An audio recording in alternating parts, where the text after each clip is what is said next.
Welcome to Loudmouth Radio Network. We want to thank all our listeners for tuning in. This is a live broadcast feed via Blog Talk Radio /Loudmouth Radio. For all our listeners online, feel free to chat with us online on loudmouthradio.com. We'd like to thank you tonight for actually attending our live broadcast of The Bare Truth with Jazzie Jones. And tonight we have a fantastic show. So we want to thank each and all of our listeners for tuning in. This extra show is also sponsored by AtlantaCarFinders.com, where we want to work to help you find the next vehicle of your choice. Be sure to contact us for your next vehicle. 706-363-3895, AtlantaCarFinders.com. And now for your host, Ms. Jazzie Jones. Good evening, everyone. This is Jazzie. I'm over here laughing because, as you know, I always talk about what my producer does, and she just hit me because I was breathing. Every time I do this show, I'm always a big bowl of nerves, just so you know. I've done public speaking, ministry, outreach, and the whole nine, and taught classes all over. However, I'm always nervous, so there you go. But nevertheless, if you heard me breathing, it was not some really, porno kind of thing. It was just me taking deep cleansing breaths. So nevertheless, thank you everyone for joining me as you do every Tuesday. Just to let you know, I am again excited, astounded, and all of those other words that, I'll come up with a new word every week, and I ask that somebody would, text and call and tell me a new word of the week. But anywho, tonight's topic is just one that I am so excited to have brought to me by one of our guests tonight. Quentin came to me a few weeks back and said, Jazzie, I have a great topic for your show, and it's called In the Blink of an Eye, and it's how people deal with tragedies in their lives and their relationships. So we want to talk about tonight different tragedies that have happened to some of our guests, how they dealt with them personally in their own self-relationship, and how they dealt with them and or are dealing still with those things currently. So we're going to, as I say all the time, we're going to dive right into some of those things and how everybody is coping and handling, and actually how they're living, because everybody's still functioning, everybody's still going day to day, and they're doing well. And they're going to be honest about how well they're doing. And if they're not doing well in some areas, we're going to find that out. We're going to have some guests call in that are a few of our professionals that may or may not have some input on that. So stay tuned. I am going to be playing a few clips from one of my absolute favorite couples in life, and that is going to be a story about Edie and Thea, and they have actually a documentary that I'm going to be playing from, and, as usual, we'll be posting those things as we go along on Facebook and Twitter and various avenues that the producer will pop up and just let you know. But Edie and Thea have a documentary called A Very Long Engagement, and we're actually going to start out the show with clips and excerpts from that documentary, and the link is actually on YouTube. You can watch the full documentary on Netflix, I believe it is, and it's just going to kind of show you how 40 years of dating, or as my mother used to say, 40 years of courting and wanting to be together in a same-gender loving. We have several different guests that are same-gender loving, straight, if that really matters, but I'm just giving you a little bit of heads up. But this particular couple is same-gender loving, and they fell in love a long time ago when it was not so cool to be in love publicly. So their long-term engagement ended up being a marriage in Canada. For those of you that have not seen it, I'm getting ready to bust up the whole story, but it's still worth watching. It's still worth living their experience through their experience and watching it and hearing it. But for you on radio, I'm going to play it. It's going to walk through their initial meeting and into their tragedies and how they handle it. And I'm using the word tragedy just so we can identify with maybe, let's say, pain or painful experiences, but it's not always a tragedy. It depends on how you look at it, and it depends on how you live through it and with it. So, nevertheless, I am going to be playing a few tidbits of their story. So I want you to sit back. I want you to relax. And, you know, we always may have some technical difficulties here and there because we're dealing with computers and phones and all of those other things. But if you hear a blurb here and there, just don't even worry about it. Just, you know, relax because it's okay. So in just a few minutes, I'm going to find this for you so we can start the show out. And again, you know, I am being messaged throughout the show, so if you hear those little blinks, I can't turn it down because I'm also allowing you to hear some video. Okay, so hang in there, and I'm going to put this on for you. Give me just a second. Not 2 minutes, second. Hang on a minute. 2, 3, 4. Okay, here we go. When was it? About 1962. I suddenly couldn't take it anymore, and I called an old friend of mine, a very good friend, and I said, if you know where the lesbians go, please take me. Okay. So she took me to the Portofino for dinner. The lesbians used to go there on Friday night, and somebody brought Thea over and introduced her, and we ended up dancing, and we immediately just fit.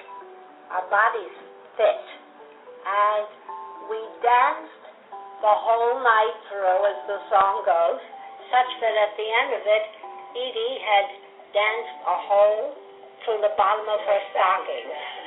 And that was the beginning of it. Now, that was not really the beginning, though it took another 2 years to be the beginning.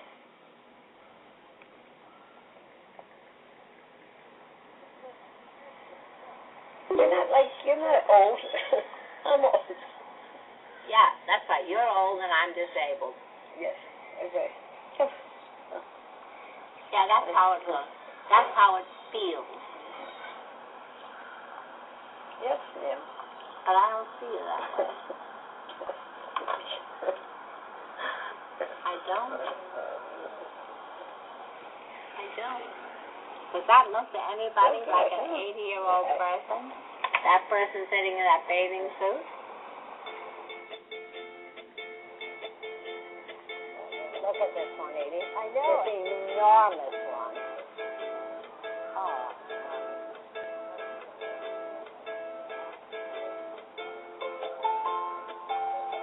Every other night, if not every evening, I just like to look at the way she sits and the way she crosses her legs, and I just like the look of it.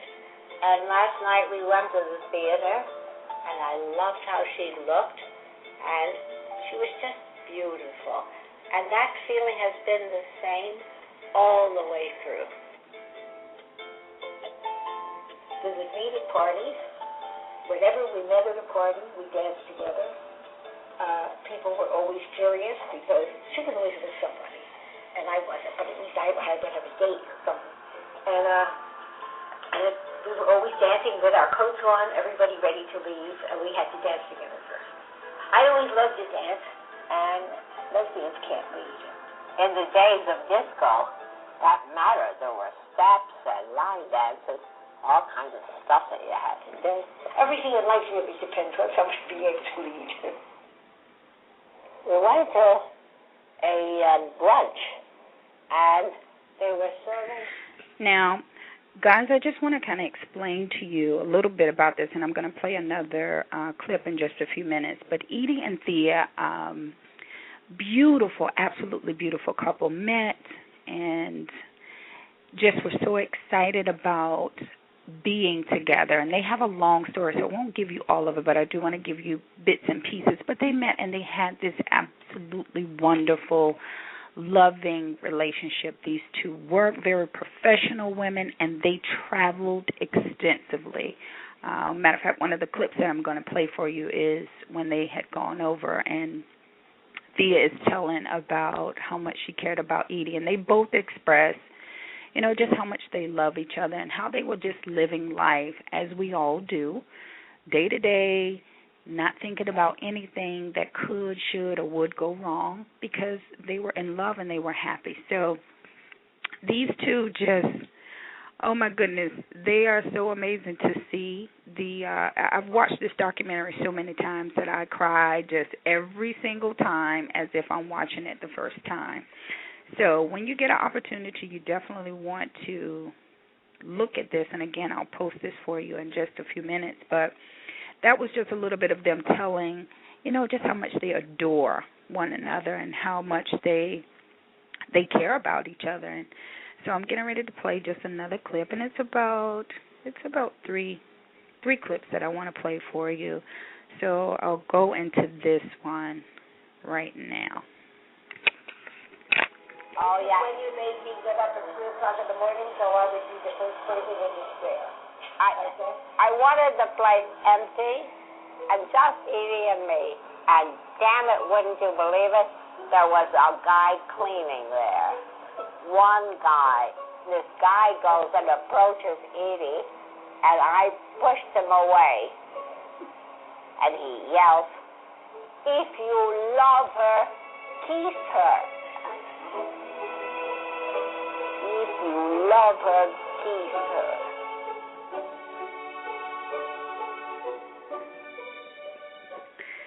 If you love her, kiss her. If you love her, kiss her. They were actually over in Venice when that took place, and Thea had asked Edie to come out into the square, and she was expressing her love. And again, this is about a couple who loves each other and how they travel and they're living life, and they're living life actually to the fullest of what we know relationships to be. You plan things, you do things together, you make a life. And so that's really where they were. And then some things took place, and this is where their story goes into tonight's topic about in the blink of an eye, how things happen so quickly, how they happen literally. You close your eye, you open your eye, and it's a change. So this is, right after they, travel, and it's a lot more to it, but for our show, after they're doing so many things, we're going right into when the tragedy hits. So hang on just 1 second. You guys are the greatest, because you're always hanging on seconds upon seconds for me. And I have some great guests for the show tonight. I'm so excited about it. So that I'm going to bring in some live guests in just a few after we hear some of these finalizations. Hold on, let me find it. Computers are great things, but they can be a beast, too. Hold on. Here we go.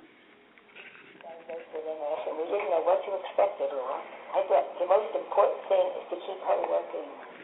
They just found out that she had MS. And I can now see several patients in a day and work about 4 days a week. What I have is a type of MS which is called chronic progressive. And that just is exactly what it was. It continued from age 45 on. Now look at this picture. Now I'm standing there with my right hand in my pocket, right? Very casually, right? If I didn't have that left hand holding onto that piece of furniture with a great deal of tension, it would be all over. And then 2 canes became too wobbly. And then went to 2 Canadian crutches. The idea of going to a wheelchair, that's something that got to me.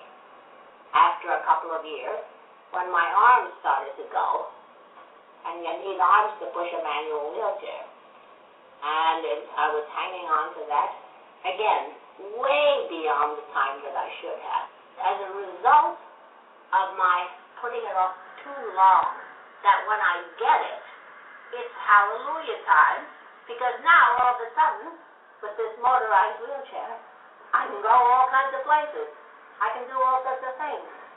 If you came into this party and you didn't know me at all, and I was sitting there in that wheelchair, what would you do? Edie's answer was great. You do it.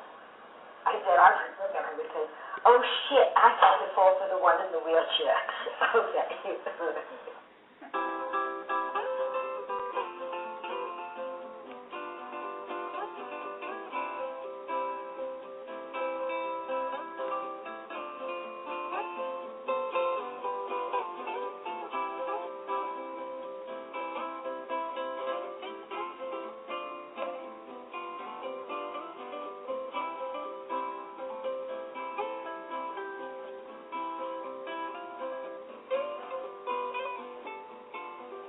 here I am, quadriplegic, not much is moving.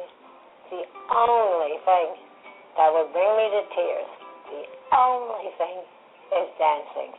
It just drives me crazy. You know, and it doesn't take much.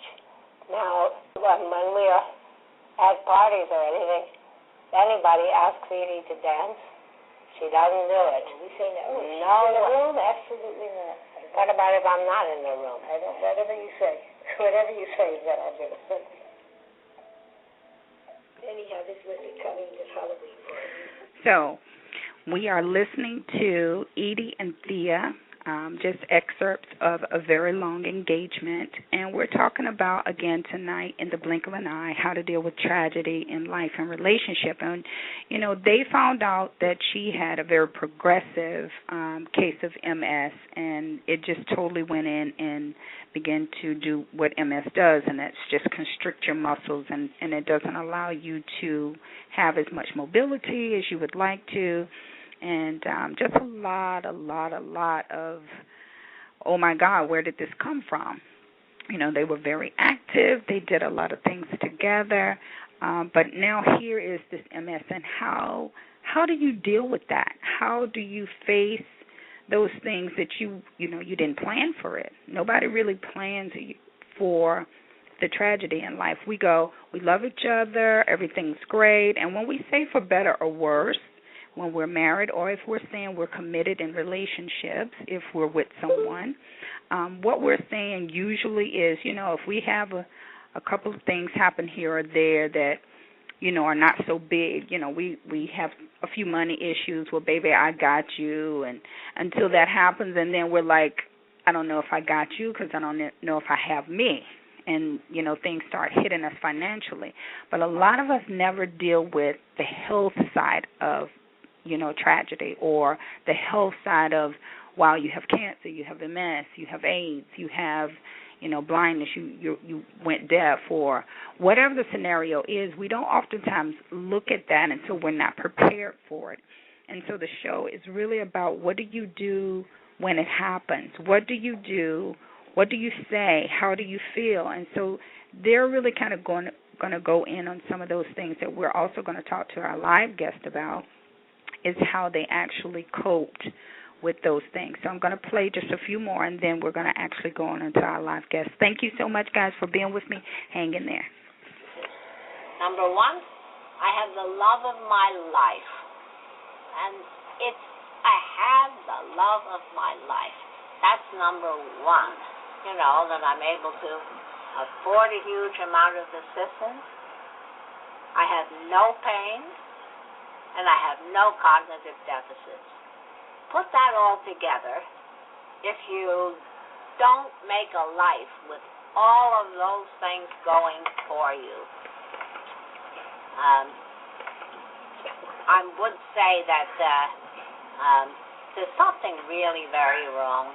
I don't know if you've noticed on our refrigerators is a big sign that says, don't postpone joy. Okay, so that's also part of it. Okay, keep joy as long as you can, okay? And indeed, if you have to solve problems, if that involves problem solving, then you do that. Up. Open my hand.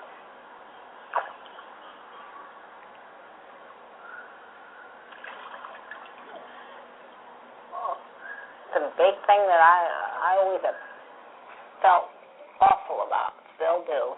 We would be traveling, we would be doing stuff, you know, and I've got you stuck, and I feel that way, and I feel it very strongly, and I'm very often sad about it. So I see Edie struggle, and I get terribly what we call self-referential about it. So it's my fault. Well, the fact of it is my fault. I'm the one that got paralyzed, you know, so it is my fault. And I mean, that's extremely primitive, I understand, but it feels that way. And then it makes me sad. And angry. And then ultimately annoyed and angry, and that can happen. Yeah. And does happen. New York was indeed going to do domestic partnerships and would like us to be part of the first base thing. And she did fine. And came the weekend before, she said something about it. I said, Thea, we're going to the domestic partner. We're going to go get domestic partners Monday. She said, I have a full schedule, patience. And I remember, I said, I've been waiting for 27 and a half years, and you have patience? You know? And, I rarely stood up in circumstances like that. I would back off, patience,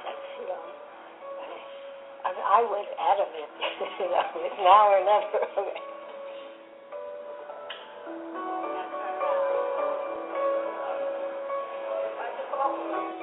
Now, in this part of the show, they're actually going to go and become domestic partners, and which was, at that time, all that they could do was become domestic partners. It wasn't a legalization of marriage anywhere at the moment.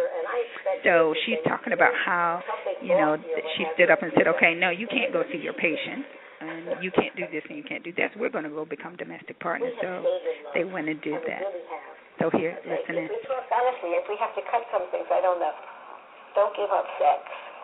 Okay? If you need an aide to come in and place one of you on top of the other, do not give up sex. And we took it. Did y'all hear that? Don't give up sex.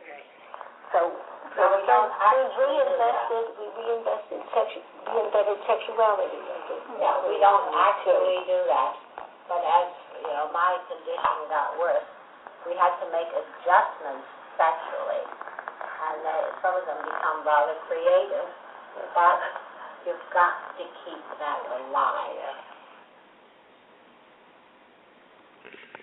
Okay, so you guys have been listening to Edie and Thea. I'm actually going to have our producers post this YouTube part of the documentary. It's not actually all of it, but it's part of the documentary, and it's just fabulous. So when you get an opportunity, please, super please go and look at their story, because it's awesome. I won't tell you the ending because I don't want to spoil it for everybody, but what they were basically saying is what we're going to talk about tonight. And I actually have Michelle Alexander who's going to come on in a few minutes, and we're going to talk to her about her life story and just, where she is, where she's been, and all those kind of things. But no, it's okay, producer. She can dial. But anyway, she's going to come on in a minute. But basically, Edie and Thea's story is about our show. It's telling us when you have these unexpected things happen. And, guys, we all have unexpected things happen, even if it's on a very small level. We're driving, everything's cool, we hit a pothole, and then, bam, out of nowhere, we get a flat tire, or, we get in a car wreck, or, the storm comes, the hailstorm that we just had, it busts windows. So we have tragedies that maybe are not so drastic, that we have to deal with. If you can't even deal with those individually, and when I say in relationships, first and foremost, let me just say you have to first be in a relationship with yourself. So it's not just about a relationship with another person. You have to be able to deal with things in a calming state and in a state of resolution for you. I've had to learn these things. I've had to, try to figure these things out. Sometimes I get it perfectly. Other times I have to go back to the drawing board and go, okay, well, let me remember the tools. Let me remember all of the antidotes that sometimes I forget. So first and foremost, it's in a relationship with yourself. But if you happen to be in a relationship with anybody else, which we all are, whether it's your children, your mate, your significant other, your partner, your wife, husband, auntie, cousin, and I could go on and on and on, because we're in relationship with the postman, with the hairstylist, people at work. So you have relationships. So when you're facing a tragedy, guys, you're going to be in a relationship with someone. How do you deal with it? How do you function? How do you bring yourself back? Sometimes not to the same normalcy, but how do you make new normal? How is that new normal for you working? And, if it's not working, what are some of the tools? Well, Edie and Thea told us tonight that, 1, love each other from the get-go. They were friends. They got to know each other. They traveled. They did remarkable things together. Most of us get so busy, we get so caught up that we don't realize that, you need to have an okay day. You need to have fun day. You need to have laugh day. You need to like the person that you're with in whatever capacity of relationship that is. And they built that. So they had a perfect foundation of, let's draw back to those foundations of joy, peace, and happiness. So when we're faced with, okay, guess what? Now Thea has MS. Fortunately for them, they had built a bank account.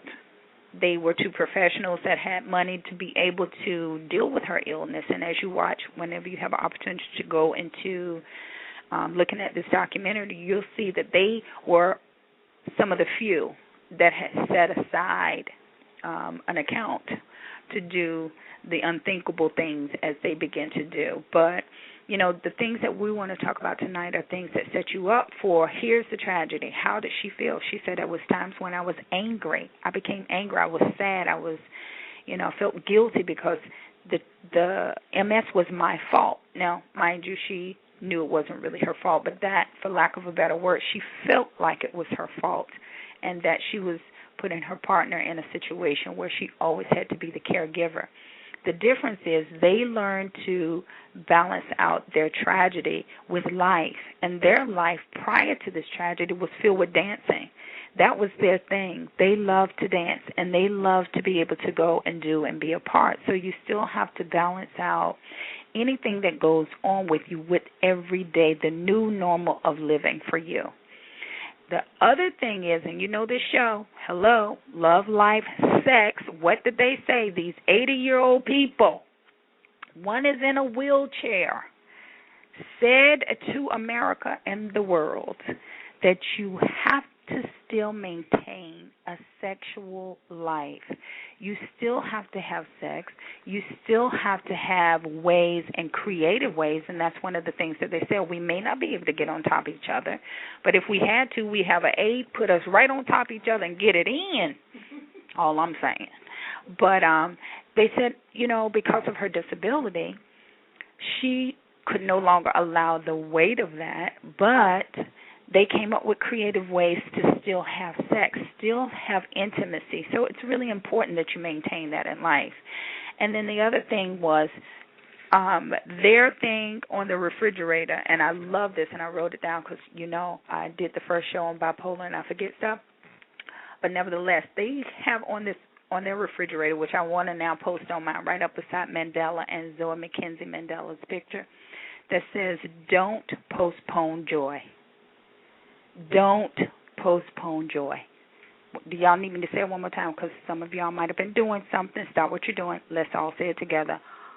Don't postpone joy. You never know where the tragedy is coming. When it comes, how you deal with it, how you maintain life, really is going to be about what joy can you put in the moment. Because you only have that one moment. You don't have tomorrow. You don't have yesterday anymore. It's gone already. So you only have the moment. So what joy can you bring in the moment, in the middle of the tragedy? Because that's going to make the tragedy not be called tragedy anymore. It's actually going to be called living life in the moment full of joy.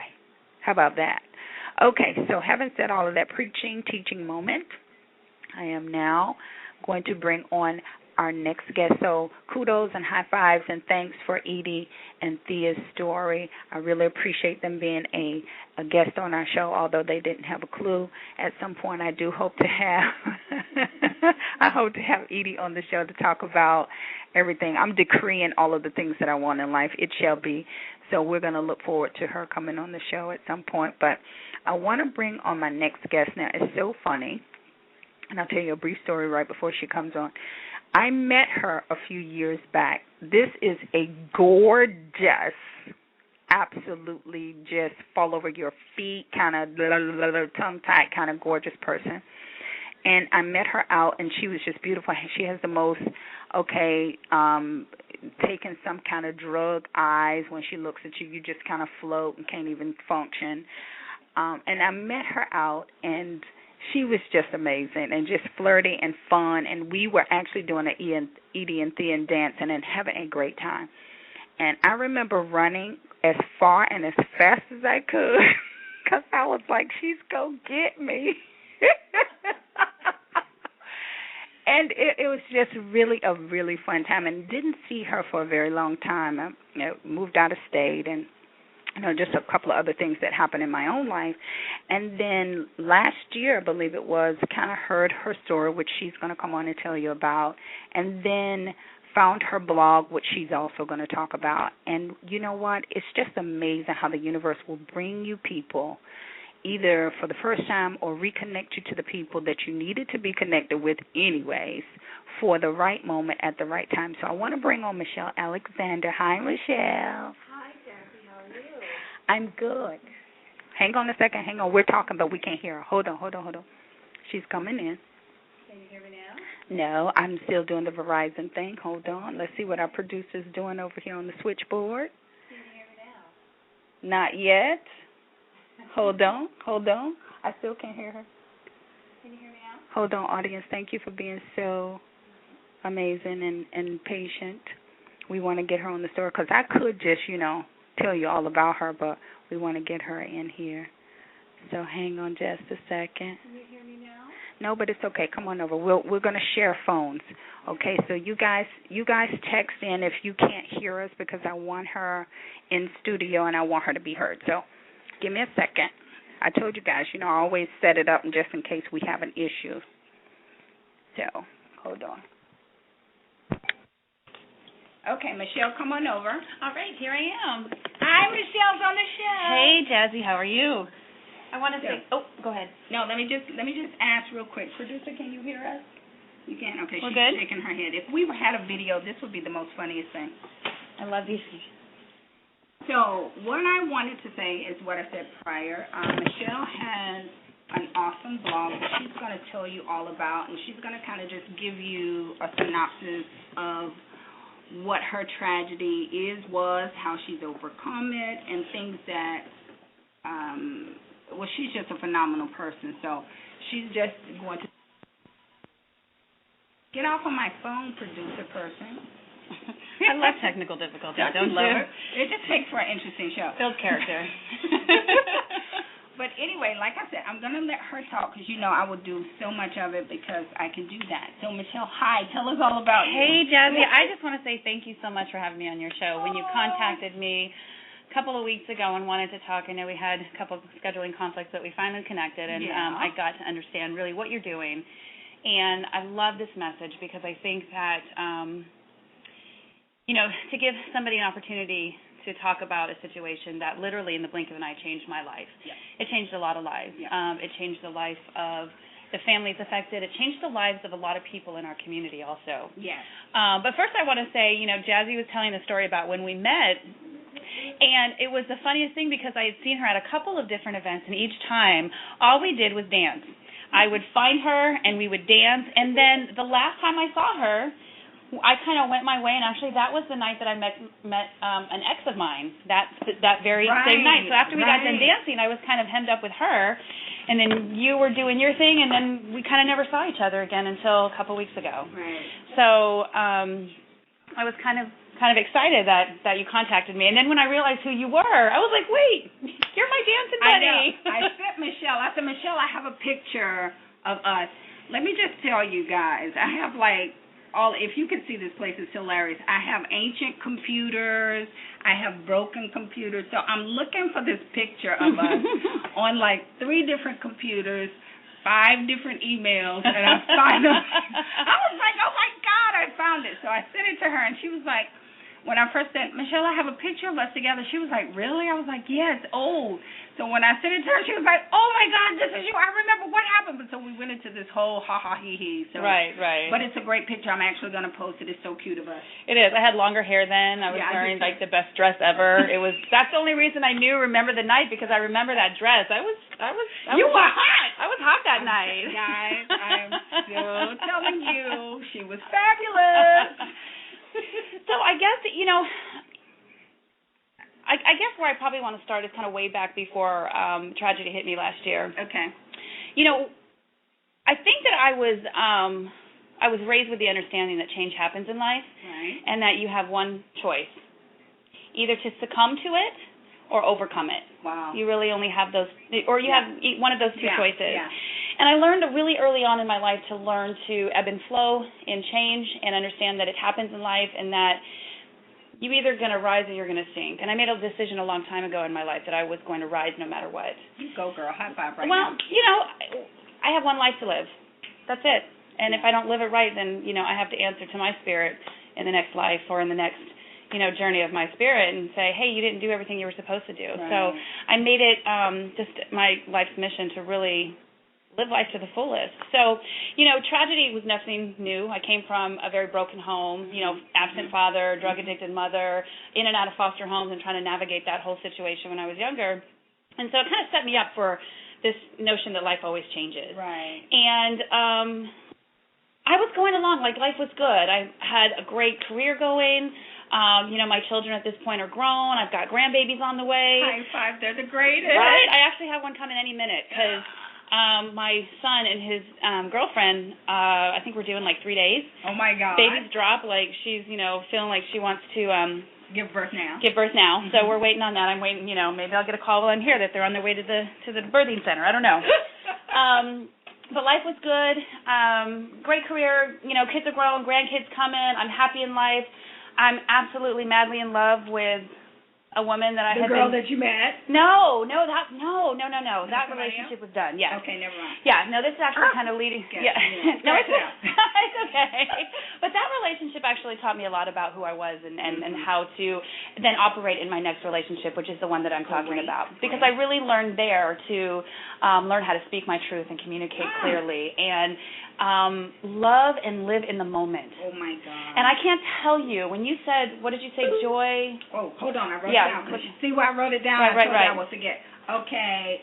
Don't postpone joy. Don't postpone joy. And that really goes to one of the things that, one of the principles that I live my life by, which is literally live in the moment, enjoy the moment, don't live with expectations of yourself or other people. And that's not to say don't have standards. Right. The standards are important, but don't live with expectations. Right. And so when I got into this relationship with a woman I had been friends with for about 4 years. And the minute you were friends first. We were friends first for 4 years. Five. 4 years. Yeah. You know, I met her at a time when she was single and I was single, and you know, it just kind of didn't work out that we were going to date at that time. And really, I think at the time we were both interested more in a friendship. We connected instantly. We came from the same background. We had a lot of similar things, and that really fed our friendship for the next 4 years. Okay. So fast forward, 4 years later, and I'm single again, and she's fully single, and we just started hanging out, and it became a very unexpected love affair. And that's usually how it happens. Right. Like the good ones are like, where'd you come from? Right, you roll over and you look at them one day and you're like, is this really you? Yeah. Did I just wake up next to you? Right. Because a couple years ago I would have told you, you know, you're crazy. Stop playing. Right, like stop.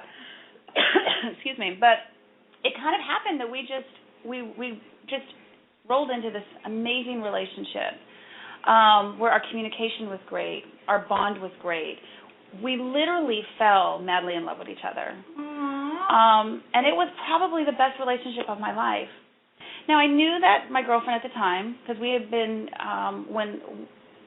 dating about 5 months, and I knew that she was having some issues in her life, and we all do. We do. Right, we all do. You know, we've all battled issues, you know, times of sadness and depression and all those kinds of things, and I knew that there was some of that going on, but when she was with me, it was a very kind of joyous experience for her. And I didn't know that when she went home, it was drastically different. And it was back in November. We had spent the evening together. I'd come over. I'd made some dinner. She was hanging out with some friends of hers, and I was kind of, you know, laying around watching TV. I went to bed. She came, you know, a little bit later when her friends left. And I knew that something was off. And I remember laying there and trying to talk to her, and she was kind of closed down. But, you know, it wasn't unusual. We had a really good system of, hey, when I need space, give me space. And when you need space, I'm going to give you space. And we communicated really well in that. But what I didn't know is that there were secrets and there was pain and there was deep down darkness that existed within her that she shared with nobody. Yeah. Absolutely nobody. Yeah. So I wake up the next morning, and I felt like I had this overwhelming urge to just kind of love on her. And so I literally laid there for an hour with my hands on her, rubbing her shoulders, rubbing her back, rubbing her legs, really just transferring as much positive and good energy that I could to her, because I felt like there was just something kind of off about her that day. And I got up and I went to work, and I didn't know that was going to be the last time that I saw her. We had some text messages throughout the day, and about 3:16, I still know the time.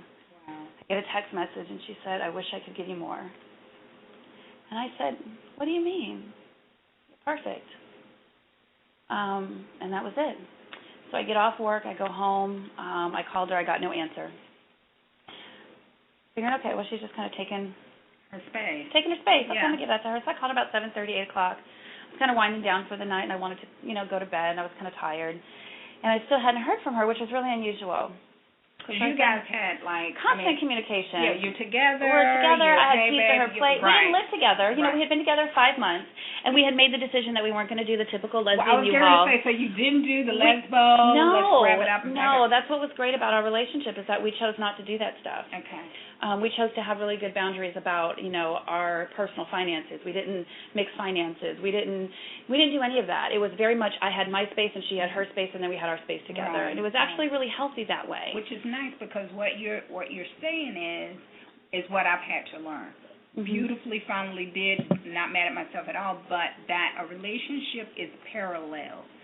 You're on the same road, but just like parallel lines, they just travel the road together, but they do it individually. Yeah. Lesbians, and I'm not saying just lesbians, because I think that all couples do this, right? A lot of people do it, period. But we have this reputation in our community that we literally merge lives together, and all of a sudden we've got this conjoined name, and we, after 2 weeks we buy a dog together, and somebody's moving out of their apartment within 7 days, and and it's like we can't live without each other. And I've learned, and I'm almost 40 years old, and you've learned, and I'll be 46 this year. So it just doesn't work. Has it worked? Sure. I've seen people who it does, but for probably 97% of the couples out there, it just doesn't work, because you have to have that time to get to know each other. Exactly. No, we were lucky because we knew each other, but there were still things about each of our lives that we didn't, that we still had to learn, and how to operate as a couple and do all those things. So we took our time. Kind of looking back now, I see that was, I think, her way to protect really what was going on deep down inside of her. And I want to say, I want to kind of have a disclaimer here. What we're about to talk about is in no way ever meant to disrespect her memory or disrespect anything that she was in this life to her family or anybody else. She was an incredibly dynamic person who left a lot of good behind her. But we have to talk about the darkness, because if we talk about the darkness, then it's no longer dark. Exactly. And it's no longer the tragedy. It's no longer the tragedy, and it's no longer dark. And her depression was no longer dark. So kind of go back to the day. I go to bed for the night, and I get a call from one of her family members that they haven't heard from her, and they're a little concerned. And so we start making phone calls, and we start trying to figure out what's going on. I wait around. I'm talking to family. We're just trying to figure out what's going on. We're making calls to people that we thought maybe she was hanging out with. I mean, we just don't know. I get up probably about 4 o'clock in the morning, and I go over to her house, and I wait there for her. And I am waiting there for the next 2 days, and she never comes home. And her family and I kind of dealt with this silently for about 6 days. And then we tried to figure out a plan on what do we do now, because now she's missing. And what we were hoping is that she just maybe took a vacation, didn't tell anybody, because sometimes people do that. Yeah, they just need that walk away. They need that walk away. Leave me alone. I need to come back to myself. Now. Right. Yeah. It happens. I'm a Pisces, right? So Pisces are notorious for just saying, I'm going to shut down for a few days, leave me alone. Right. But this was different because there was literally nothing. No, I'm just taking space. Nothing. And I'll come back to you. Nothing. And so the last time you heard from her was 3/16. No. Oh, it was 3/16. No, November 19th. And then you didn't hear from her later that night. Nope. That was the last communication that I had with her. Okay. So what we started to do is kind of devise a plan on what we can do. There were some family matters that needed to be taken care of. There was a child that needed to be, well, not a child. She was 18, but there was still a child. But there was, so we kind of devised this plan to, we had team, my late girlfriend, and we had team her daughter. And I don't want to say names, but. Yeah, that's fine. Yeah. And one of the things that I came up with was I knew that I had a very strong social media circle, and I wanted to try to get the word out because maybe somebody had seen her. So with the family's permission, I created a flyer and I shared it on Facebook. Yeah, I was one of those recipients like, what? Right, like, oh my God, I know her, and that flyer, when it was all said and done, I think was shared about 5,000 times all around this country, even into other countries.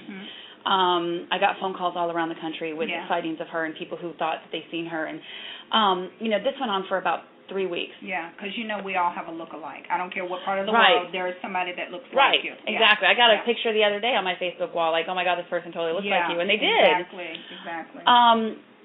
So we were having no success. Literally, it was like as if she vanished off the face of the earth.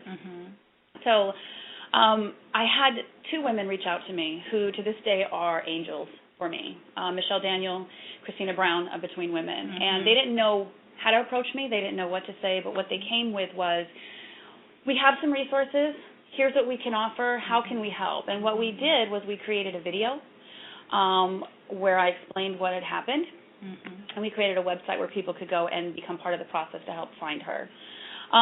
I did the video because, I've been in sales for a long time, and one thing that I understand is to get people emotionally connected to something, they have to see it, they have to feel it, they have to taste it, they have to become a part of it. I'm sitting here, audience, shaking my head. I wish you could see me because I am so like, yes. Right. If you've ever been in sales, you know. You have to emotionally connect people. Right. Exactly. And so I needed our entire community to come together to help us find her. And so we created the video, we did the website, and I got a lot of flack about that, to be honest with you. I can imagine. I got some flack about that. And I knew it was going to happen, and I just had to kind of roll with it and just say it is what it is, and I did everything that I did from my heart because I needed to find her. Yeah. The website that we created was basically the description of her car, where she was last seen, what she was last wearing, and it had an interactive part for our Facebook family, our Twitter family, our Tumblr family, all of that they could go in and basically put their email address and hit a send button, and it was going to send letters to news media outlets because they were ignoring her case. She was a missing person, and they were ignoring her. Right. And can we just say, for the record, and this is important just from a media standpoint, this has been brought up in media so long. Right. People have kind of really exposed it. Michelle is a fantastically beautiful, I call them vanilla people of lighter color. Vanilla people. Am I vanilla? You're vanilla girl. And her partner at the time was a chocolate person. So having said that, when they go missing, Black women and Black children, Black women, Black men, they don't get the attention. Let's just call it what it is. I'm not one to really mince words. No, I'm not. I was coming into that. I just like saying vanilla people. I never thought of vanilla. Hey, vanilla girl. I have vanilla family, so nobody be alarmed or offended. But I'll say it. The fact is that media doesn't give missing African Americans attention that they need. As much. As much. Not ever, but they don't give it as much. Yeah, as much. And then we felt that the police department in Clayton County wasn't giving really any attention to her case at all. She was just, we were told, adults have the opportunity to get up and lead their life. Right. And we're trying to say this is not what happened. There's something wrong here. And so that day, I don't know how many letters were sent, but we launched that Tuesday, which was December 5th. We launched the website, and by 4 o'clock that afternoon, I think that the Clayton County Police Department had probably got anywhere from 1,500 to 2,000 letters. Because let me tell you one thing that I do know about our community. We can talk about each other all we want. All day. We can backstab each other. Okay. We can take each other's girlfriends, sleep with each other's men. We can do all that kind of stuff. Scandalous. But one thing that I have learned is that when tragedy hits our community, we come together. Always. You cannot tell me that we don't take care of our own, because I've experienced it and I've witnessed it. Not just through that whole process, but what happened after. So not only did the detective get on the case, but the chief of police got involved, and basically, from what I understand, gave a directive down to the lead detective, captain, whatever it is, all of those names, all those people, and we started getting phone calls. And one of the things that I wanted them to do was to pull her phone records, and we had been for 3 weeks, mind you, it's now 3 weeks later. We'd asked them to pull her phone records because what we knew is that her phone was ringing when she disappeared for about 24 hours, and we knew how cell phones work. They ping off a tower. Yes. So if you can find out, vicinity? the tower pings, you can find out where she is, Exactly. or at least where the cell phone was last. And so they pulled the records. Come to find out, her truck had been seen about a week and a half before. Wow. Now, here's something that you don't know about missing adults. What happens is they will put what's called a BOLO, or be on the lookout, whatever county the person is reported in, and they will basically take that flyer and share it at the staff meeting or the intake meeting for that shift, and then it probably doesn't get any more attention after that. Exactly. It doesn't go into GDOT. Or it doesn't go into any database. Tell people what GDOT is. GDOT is, well, maybe it's not GDOT. It's the GBIS. Yeah, Georgia. Bureau. GDOT is like the transportation. Like the FBI. Right, of Georgia. For Georgia. Right. So there's no record of really her disappearance in there, because had there been, then they would have seen her truck. Well, they did see her truck, but they would have actually maybe gotten out. They would have looked. They would have ran the license plate. We would have found her, and we wouldn't have had to do this huge media campaign that we did, forcing people to really look for her. So they got a hold of the detective that actually saw her truck, and then they were able to pinpoint where she was. And I remember I was at home with one of my best friends because I just needed some company that night. I knew all this stuff was going on, and she was there with me. And about 11 o'clock that night, I get a call from the captain that was working her case, and said, Miss Alexander, are you by yourself? And I said, no, I've got a friend. He's like, okay, I just want you to let you know we have found her, and she's deceased. Fast forward, what we found out is that she had taken her life, and she had been there for about 3 weeks. She took her life the day that. So the day that she texted you, they pinpointed it that. Well, she'd been sitting there somewhere around in that time. It had to be. It had to be right around that time. I mean, I know they did an autopsy and they probably could have pinpointed it, but I think from my records that's when it happened, because I never heard from her again. Wow. Okay, so, and mind you, this is a very sensitive subject.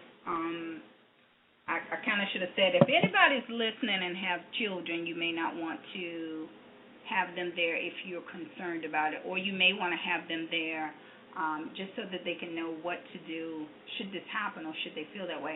Michelle and I, when we first started talking about this, we were able to get a lot closer than we ever have been, other than, hey, let's dance together. Right. And we had real conversations about real things. Real stuff, real talking. And the beauty of this is this show is called The Bare Truth.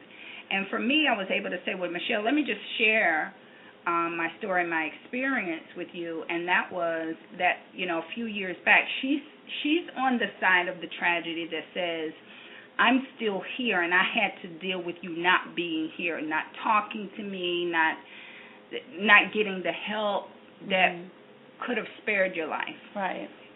I'm on the side that says, at one point, I was the person who didn't value life, and so I know what that text felt like sending, to say, I wish I could be more. I wish I could be all of the things that you want. I wish I could be all of the things that I even want to be to myself.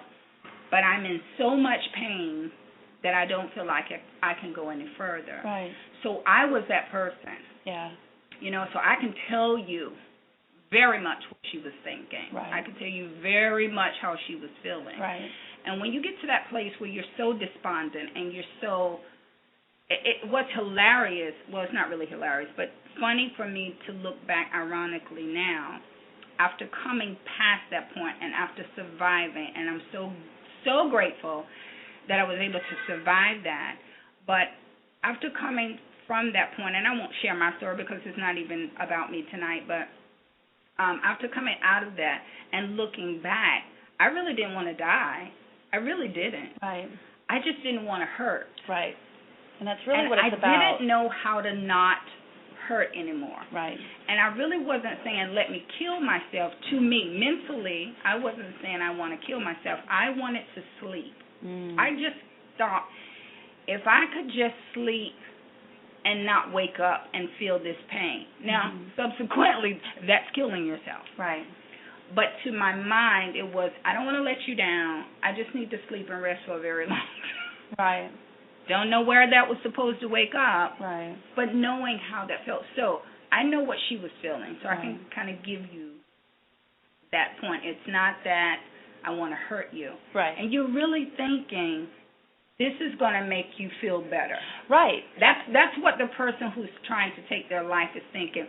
I'm no longer going to be a burden. I know you want to know all of these feelings that are inside. One, I don't know how to explain them. Right. Or two, I'm tired of trying to explain them. I know you're tired of hearing it. I know you're tired of me being depressed. I really want to come out of the funk. But we didn't have that experience, and that's the thing about it. But, ultimately, those are the things I'm hiding. Right. I can't be transparent because then you're really going to know. This is hard work to hide. Right. Right. Nobody ever thinks that it's hard work, but it's very hard work to hide severe depression. Right. You don't want it because, one, you're too strong, you're too talented, you're too all of these twos. Right.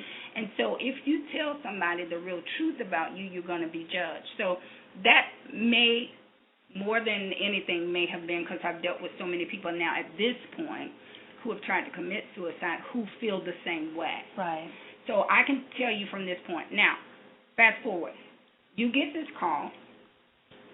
Your partner's gone, and you now find out from this phone call. What was that initial feeling? I actually wrote a really long blog or article about it and kind of explained that. When I got that phone call, it literally felt like somebody had a hand that was on fire, and it reached down in my throat, and it pulled my heart out. Mm-hmm. And my gut was wrenching, and it was the most devastating feeling I've ever had. Because I've dealt with death before. My mom died. Right. I've dealt with that. But when you are planning your life with somebody, and we had talked about, I literally have 4,000 text messages between her and I that we talked about future plans, and we talked about all kinds of things.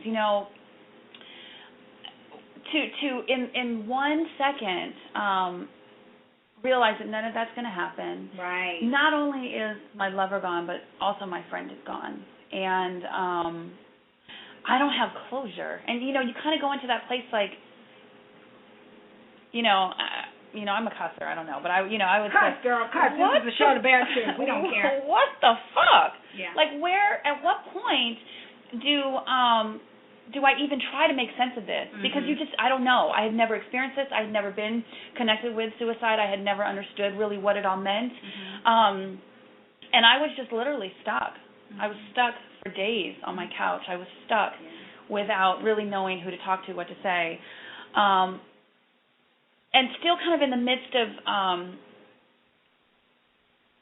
negotiating with family members and all that kind of stuff about services and and I'm not going to go into details with that, but that whole experience was very, very traumatic for me. It was not that it could ever be pleasant, but not just traumatic in her death, but traumatic in then the after effects. Because I'm not going to go into it. Well, I can kind of say a couple of things. One, you're not married. Not married. So that in itself takes away a large part of what you can and you cannot do, because now you're not married and you're same gender. Right. And we'd only been together 5 months. And you've only been together 5 months. So you have no say, you have no thought, and who are you? Y'all have only known each other for a short time, so really you don't matter. Right. And, there are other things to play in that as well. Yeah. So I learned that I had to move into my own healing space by myself and with the community that I had created. And so what I did, and one thing I learned a long time ago is that we are not an island. You cannot retreat. You can't.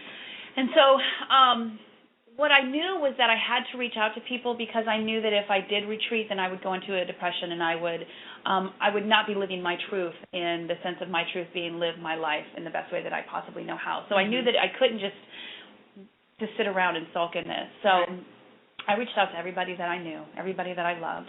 I reached out to my Facebook community. I reached out to anybody who would talk to me because I knew that I had to talk about this.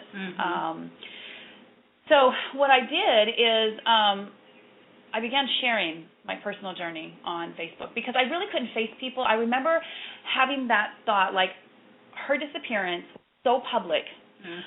That video went viral. That website went viral. Everything was so public that I didn't have the strength to walk into a place and see strangers. And somebody, I know you. I'm so sorry. Right.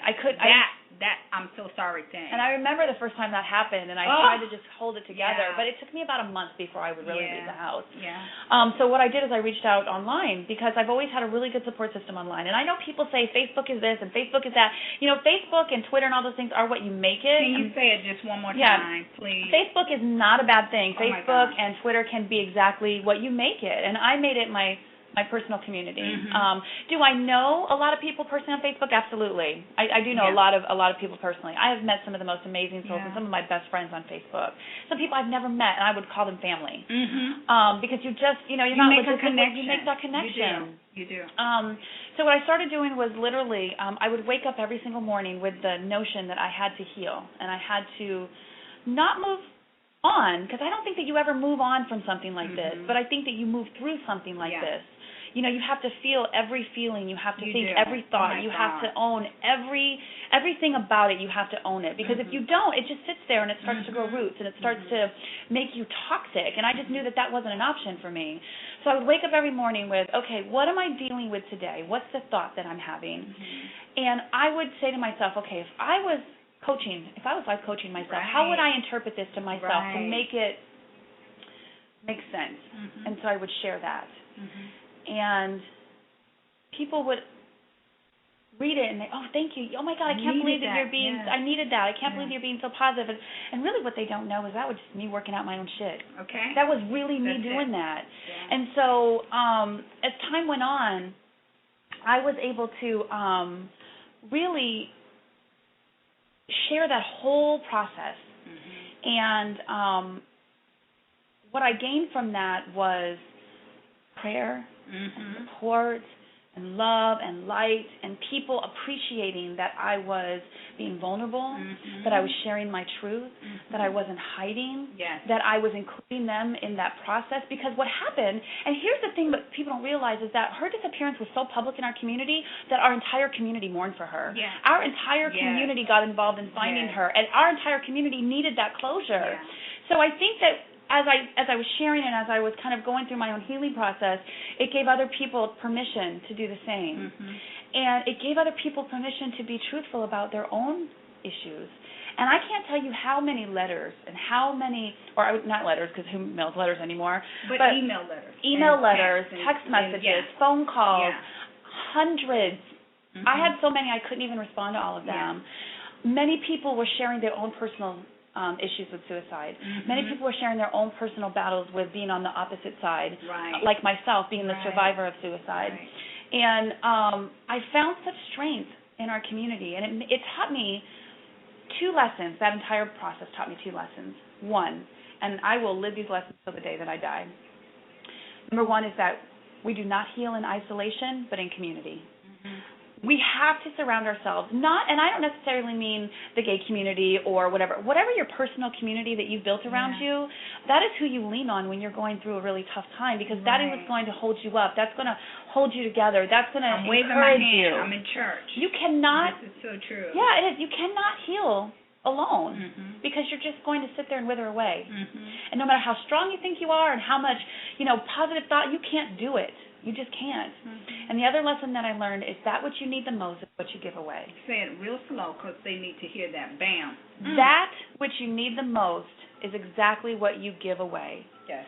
So when I needed healing, I spoke healing. When I needed love, I spoke love. When I needed prayer, I spoke prayer. When I needed light, I spoke light. Because I needed that. And in fact, it's karma. I mean, it really is just the law of karma. And that what you need is what you give away. Give it to people, and it'll come back to you 100-fold. Oh, my God. So those two lessons, once they settled in and I understood what was happening within me and what was happening within our community, I woke up one day, and I felt like I'm okay. And one of the things that somebody did for me, was they gave me a journal immediately. And what I did is I wrote letters to her. Yeah. Yes. All day, every day, as much as I could. I wrote letters because when somebody takes their life, you don't get closure. And I needed to have a voice to speak to her about what was going on and about what I felt and about, how I was healing and what was hurting me. And when I was really mad at her, because she couldn't come to my Christmas party, I had to tell her those things. Yeah. I had to tell her what was going on. And I remember it was a gradual, I was writing less and less because there was less to tell her, because I was moving through that healing process more and more. And you were getting through it. And I was getting through it.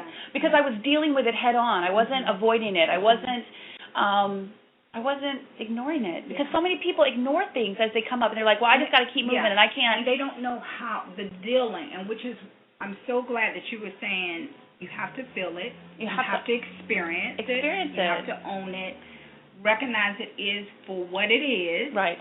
And, those are feelings that you feel at the moment. Moments change moment to moment to moment. Like we were talking, and I've said this to so many people. I've just had so many tragedies in my life. And coming from dysfunction, you oftentimes come into the victim mode and things. You draw them because you don't even know you're drawing them. Right. But I've had those experiences until I finally came into a higher consciousness and said, life is what it is. It's going to happen, but it's okay. You can experience it, but it's how you look at it. It's how you react to it. It's how you go through it. Right.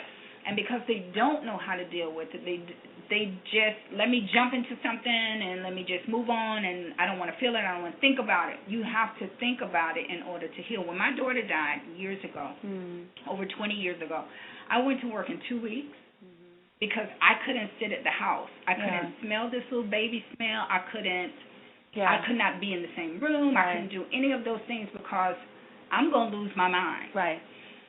It helped and hurt. Yeah. I didn't have time to process it, really. Yeah. I didn't have time to really, really deal with it. And so I would go to work, and at the time I was working at a shoe store. So my boss was like, don't come to work. I'm like, I have to. Yeah. I would go out, smile, hi, how are you? What can I bring you? Da-da-da. Oh, my God, the next customer would have a baby. Okay, I'll be right back. I'm going to go get your shoes. I would go in the back, fall on the floor. Right. Couldn't deal with it. Right. Dry those tears, come back out, here you go, da-da-da-da. Faking it all the way through. It helped me to be stronger in an area of resilience, but I never dealt with it. 20 years later. It comes back. 20 years later. Right. I'm watching a movie, having a great time. Life is wonderful. And one thing triggers it. And a baby died in a movie. And you're right back there. Sweetie, I dealt with that thing as if it were that same day. And I had to grieve for the first time, really. Yeah. And I had to deal with it. And it was the first time that I ever looked up her syndrome. Right. As much as I have my computer right now. Computer guru. Let me find it. Let me send you the link. Let me research this. Blah, blah, blah. I never looked up her syndrome. I never dealt with what she dealt with. I just blocked it all out. Thinking I'm strong, thinking I'm going through it. Because that's what you're supposed to do. That's what you're supposed to do. Real women keep it together. We handle it. We keep it moving. And we're going to have a show about that. And that's bullshit. Come back on the show. But having to finally face it, deal with it, work through it, get some help, get some counseling, take some drugs, not take some drugs, take some herbs, do some tea, whatever it is that meditate. You need to do. Journal, write the letters, whatever you need to do to get through your tragedy so that your tragedy then becomes I'm going to allow this that happened to be a step for somebody else and for myself. You find purpose in that pain. It's a purpose in the pain. So then it becomes not painful, not tragedy, but here's the purpose. Right. So I'm excited about that. You've answered all of my questions except... Okay. Well, we didn't talk about the sex part because there was not sex there. I don't know what she did on her lonely days. You may want to tell that if you want to. If it was no sex, we don't have to talk about sex. I handled it myself. But I do want to find out, because this is love, life, sex. So she handled her own sex. We're not going to dive into that. We'll do that on another. I'm sure y'all can figure that out. We got another show about that. But what are your favorite flowers? I sent these questions out to all of my guests. Okay. To tell me their favorite flower of the evening, because we always end the show with a favorite flower. Right. So my favorite flower, and I have two. Like smell-wise, I love the smell of our gardenia because it's so pungent. Yeah. Like it just takes over your nose, right? Oh, but probably my ultimate, and I don't mean to be so cliche, but I love a beautiful rose, and I love a rose. I do, because to me a rose in full bloom represents a woman in full bloom. Well, I just don't, girl. Right, and my journey is to always be a woman in full bloom, always operate full and open and ready to receive. So that's probably... You're going to make me cry. Let it out. Let it out. I love that. Michelle, on that note, you have a blog. Tell them, because we're going to get ready for our next guest, but tell them briefly about your blog, some things. I know you're moving, you're leaving I'm moving out of Atlanta. Okay, real quick. So out of all that, a couple of years ago I had started a blog with some other writers who are amazing, by the way. Shout out to all my Girls Guide writers. You guys, it would not exist if we didn't have you. It's an awesome blog. Awesome. What I realized is that as my late girlfriend was going through this depression, is that kind of thing happens all the time in our community, and so we just don't talk about it. We sweep it under the rug. And so what I wanted to do was I wanted to create an outlet for just regular women like you and I to talk about their own personal struggles so that we can start to bring healing, reconciliation, and dialogue to our community. So we talk about things like depression. We talk about things like, we have many transgenders in our community. What is it like to go through that process? How do you navigate being a mom and a queer at the same time? How do you do all this stuff? So we talk about and we write about these kinds of things. And the launch was amazing. We partnered with Between Women, where we provide the blog to their blog, and we reciprocate that fan base, and it's just been amazing. Wow. And so if you have a chance, if you haven't had a chance to check it out, please go to agirlsguide.org, and it's spelled AGURLZGUIDE.org, agirlsguide.org, and every day we have a fresh blog with a different writer. I've got about 13 writers right now, and we've got some plans to really turn this into some major things. And so I think that's my wrap. That's my time, and we have our next guest. Yes. I'm excited. Michelle, thank you like a million for coming on the show. Guys, please go to agirlsguide.org, right? Agirlsguide.org, yes. AGIRLZGUIDE.org. Thank you, Michelle. Love you much. Thank you, Jazzie. Okay, so I want you guys to go check out Michelle. She has an amazing story. You'll be able to really kind of read a little bit. When I read her blog, I wrote her and said, did you just steal my journal? Because it sounded so much like my own story. But we want to come in now and bring in our second guest. And this is my beloved. This is one of my soulmates in life. And a lot of people think soulmate is just a person who you are in a personal, intimate relationship with. First of all, people don't understand the word intimate, so I'm not even going to break that down. I'm just going to say in a relationship as partners. But this is my salsa dance partner. This is my friend. This is my brother. This is my beloved. And he is just an amazing person. His name is Jamie Morgan Brown. And his story is just going to move you just as Michelle's did, and hopefully just as Edie and Thea's and even some of my excerpts of life. So we want to bring him on the show now. I'm going to ask my producer if she'll bring him in. Jamie, are you with us? Right here. I love you, baby. I love you more. Guys, well, that was a very touching story. That was a very very inspiring guest you just had. I wish her all the best. Thank you. She is amazing. Jamie, she's so cute too. Oh my God, it's ridiculous. Wow. Yeah, but anyway, Jamie we've known each other, Jamie, gosh, how long? Since the late 90s. Yeah, somewhere in there. Yeah.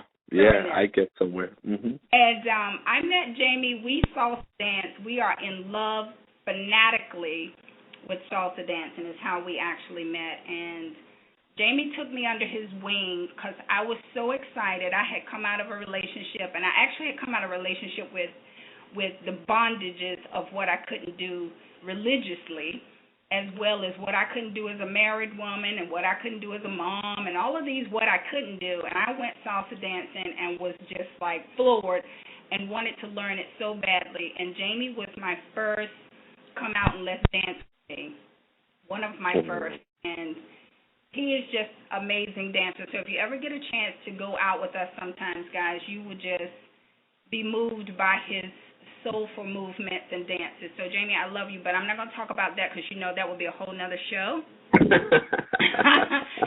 Jamie's story is absolutely amazing, but I want him to tell about himself and then tell about his tragedy and how it's no longer a tragedy. So, Jamie, I'll give you the floor, and I'll just kind of come in every blue moon.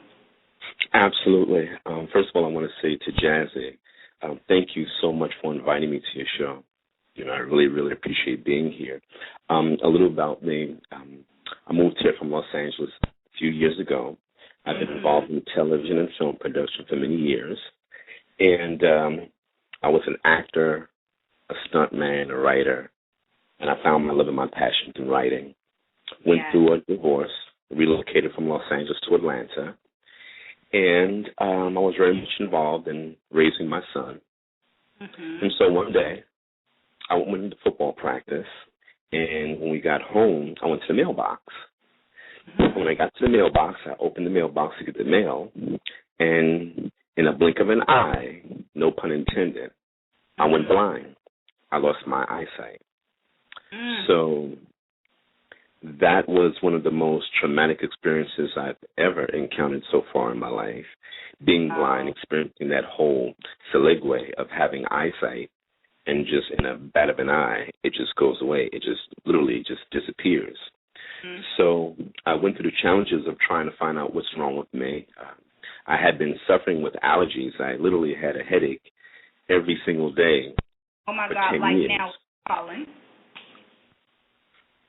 And I went to the doctor, and I ran all sorts of tests over the years, and they said that I had allergies, severe allergies. So I had made the adjustments with the medication and all these allergy sort of like things that you can take, and they helped slightly, but they didn't rid the problem. I had continued to have headaches maybe every other day.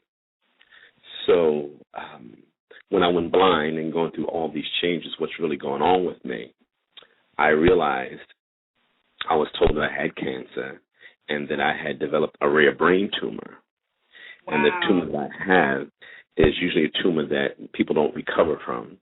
And they had expected me to be blind for the rest of my life, and they expected me to live 2 years post-surgery.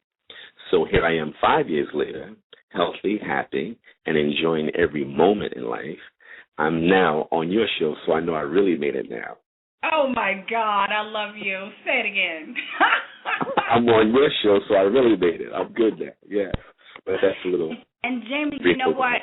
Remember, when all of this was happening with you, I found out in Chicago, so I wasn't here. Now, this audience is coming. Notice I said that Jamie and I went salsa dance. Jamie, we danced like 3 to 4, 5 nights a week.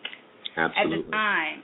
And then I moved out of the state, and I get the call that Jamie's sick.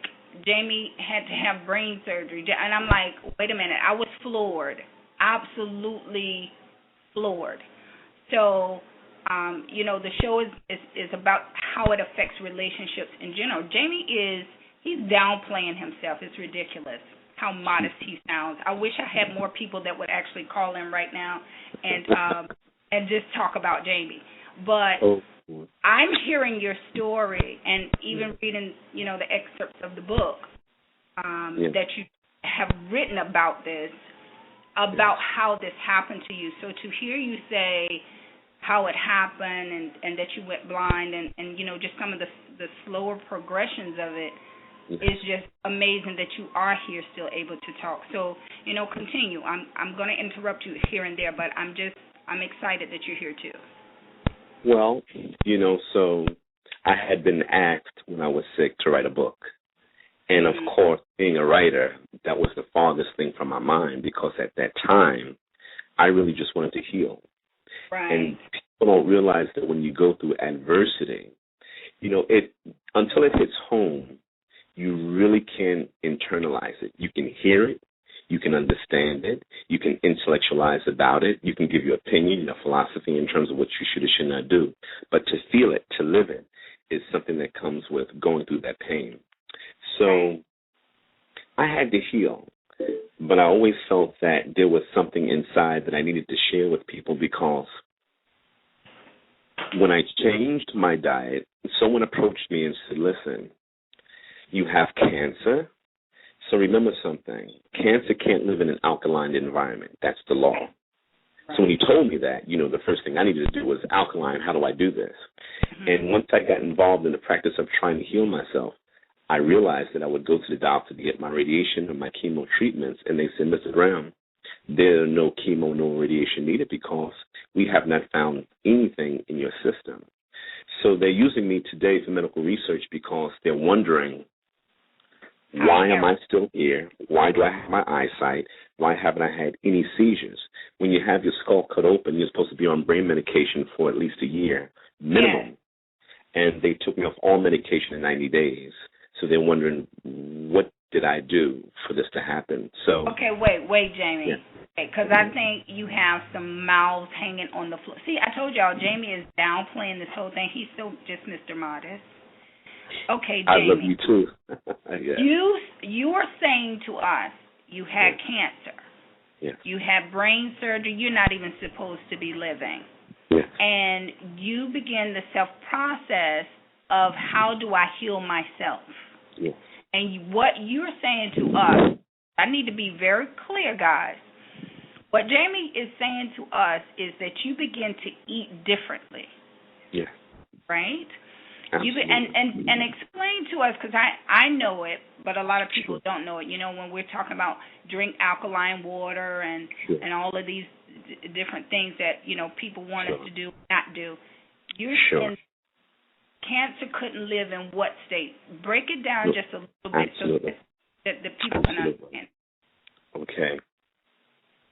The law, which is a law that the medical profession even supports. Cancer cannot survive in an alkaline environment. Our body is made up of acid and alkaline. Right. 0 to 7 is acid. 7 to 14, 0 to 6 is acid, 7 to 14 is alkaline. Right. So the foods that we eat, regardless of what food it is, all foods leave a filter, and that filter can be digested as acid. So the key is to make sure that your body stays alkaline, and that's only going to come through the foods that you intake.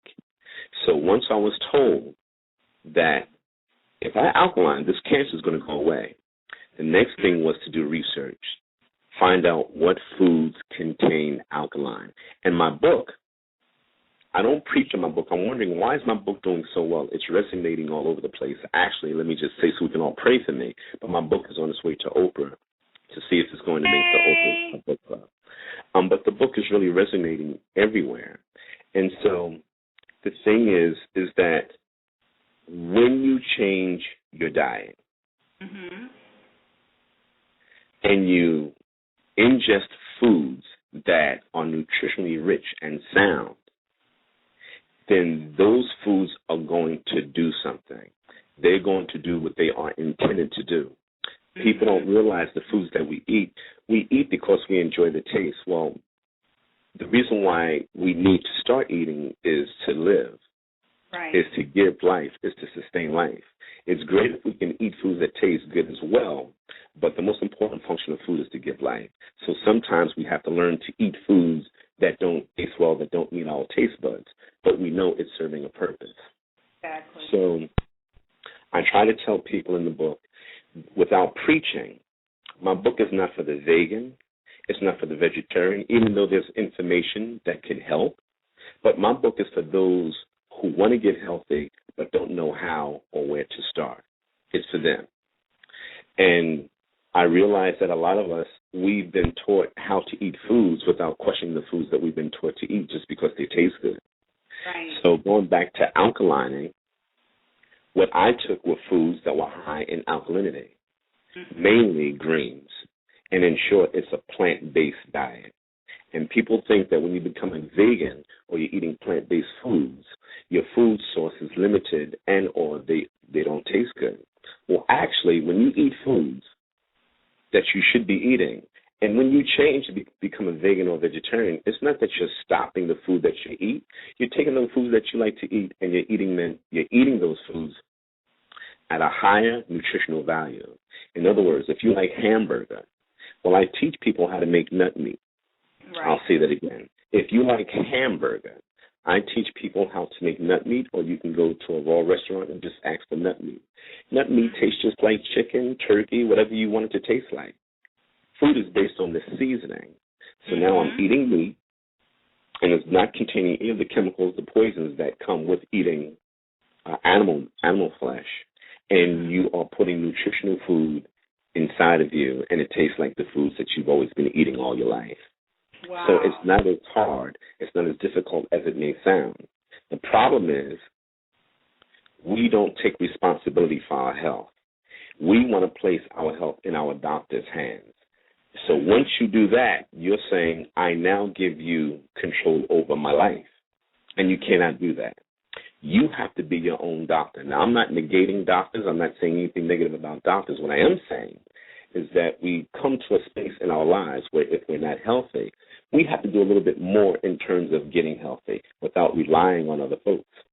Because I know people who've gone to doctors, and if they're doctors that are listening, I'm not attacking you because we need to learn to work together. We need doctors.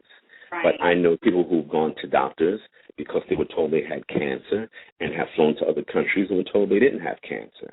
I know doctors who have told patients that you need a heart transplant, but what they really were saying is, I need you to help me finance this new house or this lucrative deal that I'm working on.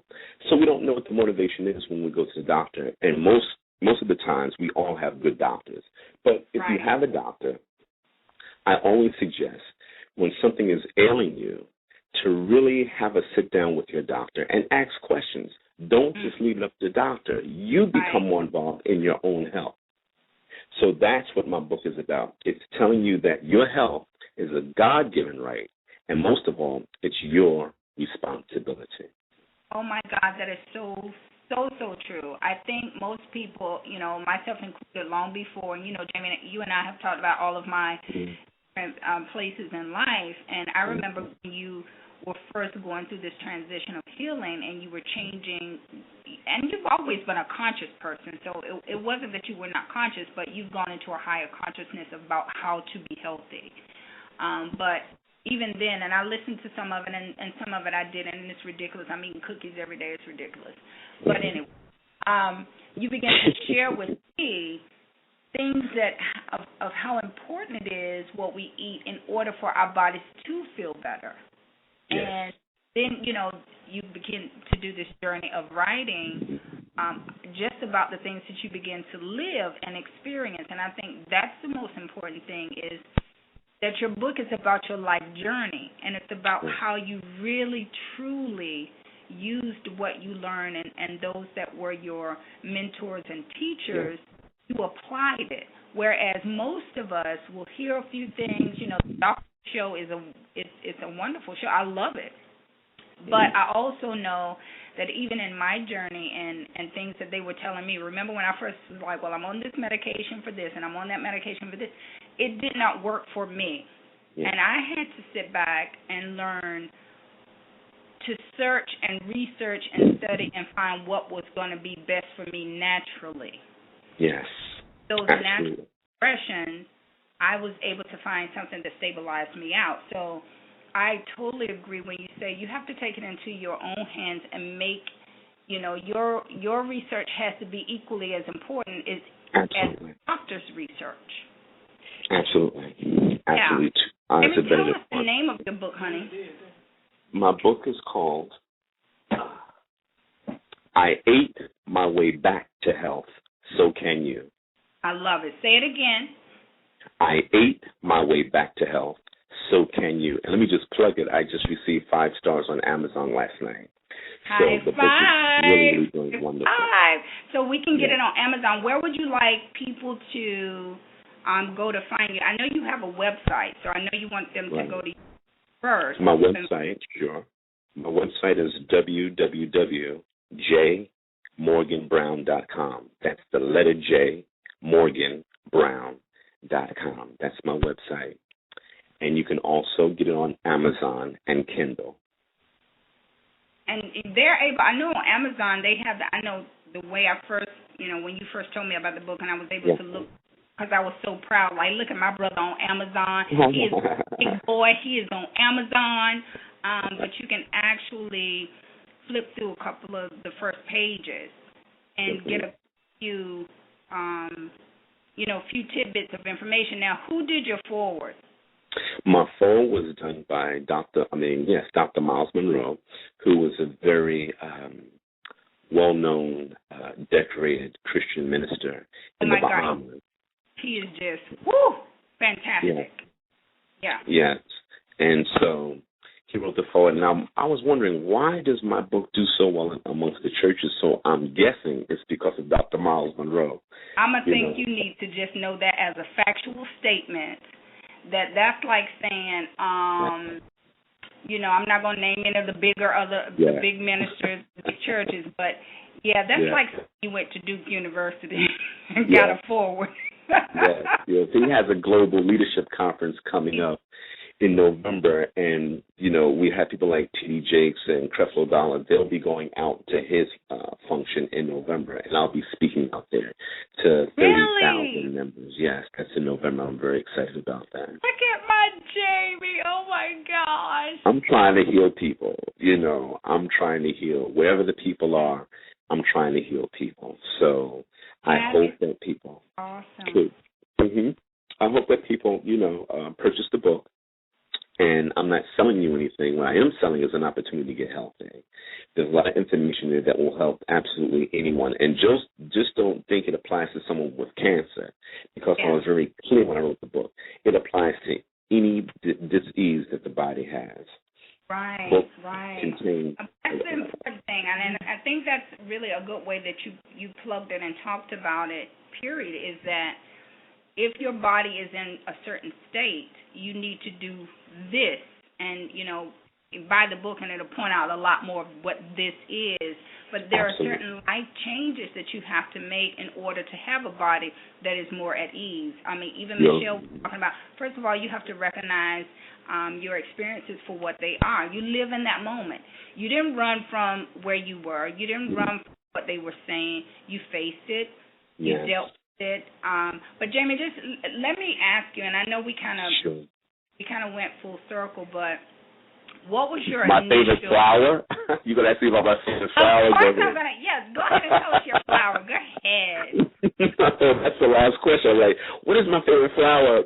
The interesting thing is the young lady who spoke prior to me, she took the word right out of my mouth. I love gardenias. I love that smell, that aura, that scent, that fragrance. That it just makes me feel so in tune with life at that very moment. It's a dream. I love it. Oh, Jamie, I don't want to ask you nothing else. No, I'm kidding. At the time, because you told us your flower, and I do love that. The gardenia smells amazing. Yeah, it does. At the time, were you in a relationship, or if you were in a relationship, how did the person that you were in a relationship, how did it affect them? How did they handle it? And if you were not in a relationship other than yourself, how did your family deal with it? Sure. I think you've been doing some research. Yes, I was in a relationship and my girlfriend left me because she thought I was going to die. Oh, my God. Yes. And hopefully you don't have any more questions about that. But anyway, I'm not going to have any more. I was in a relationship. After the fact and go beat up somebody. No, I'm kidding. Go ahead. No, I was in a relationship with the woman, and members of her congregation felt that I wasn't someone that she should be really connected to at that time. But you have to remember, I was freelancing for ABC, CBS, NBC as a producer, and everybody fired me. Everybody thought that I was taboo. Yeah. Everybody walked away from me. So, but at that time, it really didn't bother me because I knew I was in the biggest fight of my life, and that was for my life. So that superseded absolutely anything and everything. So it didn't bother me. It was very hurtful, but I let that go. When you go through something traumatic, you have to really make some serious decisions on the spot. You can't even ponder it because your mind will just drift away. But your spirit just really digs in, and you have to listen to your spirit. And your spirit will guide you. Right. The truth will, your spirit will guide you. Right. So my family was very supportive. Thank you. My mother, my sister were my nurses around the clock 24/7. My sister left her husband, moved here to take care of me for 90 days. My mother sold her home, moved in with me here to take care of me. So I had 24/7 nurse service around the clock, and they just gave me the love. When you're going through traumatic experiences, believe it or not, love conquers all. Oh, my God. It really, really, really does. So I had a lot of love. Mm-hmm. Say that in a cliche kind of way, but, a lot of times people will see me post because the song will just come to me out of nowhere. When nothing else could help, me, love lifted me. And it is so true when you're going through a healing process of anything, of any kind of loss, pain, tragedy, illness, whatever it is. Pain is pain. It does not matter the gravity of the pain. It's just pain. Yeah. When nothing else can help you, all you need is just a little love. Just a little love goes such a long way. So I'm so happy to hear that in my absence, of course, that you had all of these fantastic people that supported you, because a lot of times people don't have family. Y'all hear all the fire trucks in the background. Don't be alarmed. It's not the studio. So this is a real show. It's live, so you may pick up the background. But when nothing else could help, love will always lift you, and it's so important that you had that support group, because a lot of people face some of these things talked about tonight. They face them alone. And they feel alone. And like we were saying, even in Michelle's story and even my own personal story, when you feel that aloneness, you do not feel like you have an option. Absolutely. And if you don't feel like you have an option, a couple of things happen. You sink into a deep depression and you don't come out of it relatively easily. You stay there and your life is just miserable, and or you commit suicide. Those are usually the two that happen. You just live a miserable life, or you don't want to live the life at all. So for you to have a support system to help bring you back, and then for you to take into your own hands and say, I'm going to work with my doctors, but I'm also going to take authority over what's yours, and that's your mind and your body. Absolutely, absolutely. I will say to people, we all go through adversity, but write your troubles in sand, but carve your blessings in stone. Oh, my God. I love it. Time is the only thing that never gets tired of running, is time. And in time, all of your wounds will heal. But love, and just a great support system will take you through anything. Oh, Jamie, I love you. Now, okay, really quickly, my producer's like, what's his website again? What's his Twitter? What's his area? So give us all of your stuff, because I want people to be able to definitely get in touch with you, support you with sales and everything. Producer Sonny is over here sending you kisses and hugs and love. Hey, Sonny. You two are my favorite people. I love both y'all. Mwah, mwah, mwah. Anyway, my website, again, is the letter J, Morgan, like Morgan Freeman, jmorganbrown.com. And if you want to write to me, you can always take my email address, which is Steel Pulse, like the reggae group for those who know Steel Pulse, STEEL, Pulse, PULSE, the number 2, @yahoo.com. yahoo.com. Twitter, believe it or not, I'm on Twitter. I've never used it yet, so I'm on Twitter, but I've never used it yet. I'm just getting into the social media now with this book. I have a Twitter page, but I don't know what it is. I think it's J. Okay, Morgan you got Bland. one, baby. We're going to work together on our Twitter Yeah. stuff. Yes, absolutely. I'm just getting into the social media. But for all those listening, just thank you, and I hope that you've learned something. And I'm here for each and every one of you. I love you all to life. Oh, Jamie, we love you back. Definitely, I need to get back into the salsa crowd because I done picked up some cookie weight, and I need to sit down and read your recipes and all of that kind of stuff. Absolutely. They're laughing at me like I can't even believe you said that. This is my show, people. I can say that. So, but anyway, Jamie, thank you so much. I know you're a busy guy. Jamie takes out time when he's not all over the world doing the most amazing things for so many causes. Please get in touch with him because really he is so connected with so many things. Jamie, quickly before you go, what is the program, the WELL program, remember? Yes, I'm a member of the Well-Being Program. I'm glad you brought that up very quickly if I can plug it. I'm a member of the Well-Being Program. And what we do, we build water wells to desolate parts of Africa. And we just built a well in Kenya in the village that never seen water. They would have to walk 4 miles to the closest water supply and 4 miles back. And these are women in the village from 80 down to 12. Wow. So we just put a well in there that's doing very well. Our next mission is to build another well, probably in Angola. We're looking at Angola. And also we have another mission. We want to save the black rhino from extinction in Uganda. So we're looking at those 2 missions now. And also I am doing a fundraiser. It's called Dancing to Heal.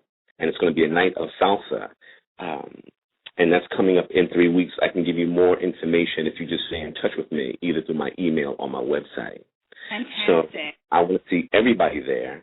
And if you know anyone who's suffering with any type of dis-ease to the body, we want them to come and dance tonight to get healthy through salsa. Oh, my God. Okay, so you know I'm going to have that on our site. It'll be on loudmouthradio.com. You can always find information there. It'll also be on my Facebook. If you need any more information, guys, if you're on Facebook, you can definitely hit me up or you can definitely go through the show. But we'll post it and repost it. Michelle has Girl Guide, so I'm sure she'll tap in with you and connect there. But you always want to be a part of anything that you do. Absolutely. Yes. I love you so much. And people can more than welcome to be a part of the Well-Being Foundation. I want to be a part of that. Well, I'm here. I'm available. Let's help the world. Let's help as many people as we can all over the earth. Love you, Jamie. Thank you, baby. Thank you so much, and I'll talk to you all soon. Okay. Bye, darling. Bye-bye, everybody. My God, what absolutely amazing guest I've had on this show. We did have another guest that was supposed to be here. Actually, Quentin was supposed to be on the show, who came up with the whole name of the show in the blink of an eye. And like Jamie, he went to bed one night. He went to the store. This is kind of his touch bases. Went to the store August 1st, came home, went to bed, woke up August 2nd, and he was blind. So, again, like Jamie, his story is spectacular. We're going to actually have him on another show very soon, I believe in a few weeks. About extraordinary people doing extraordinary things under certain circumstances, but we'll keep you posted on that. He's an amazing person. He actually has me thinking about a book that I want to entitle A Blind Man Knew My Name. Isn't that fabulous? If anybody takes it, you automatically know you stole it because I know you didn't think about it because the blind man did not know your name. It was me. So I was just amazed at meeting him. He's beautiful inside and out. So I definitely want to give him kudos. He's out enjoying his partner's birthday tonight, so he wasn't able to join us. But I definitely wanted to give him props because it was really his idea in the blink of an eye. And I wanted to just let you know he will be on the show in a few weeks, but I'll touch bases with everybody and let you know. So tonight, as always, we've had Really great topics. I love this show. Just let me tell you, I am finally walking my path,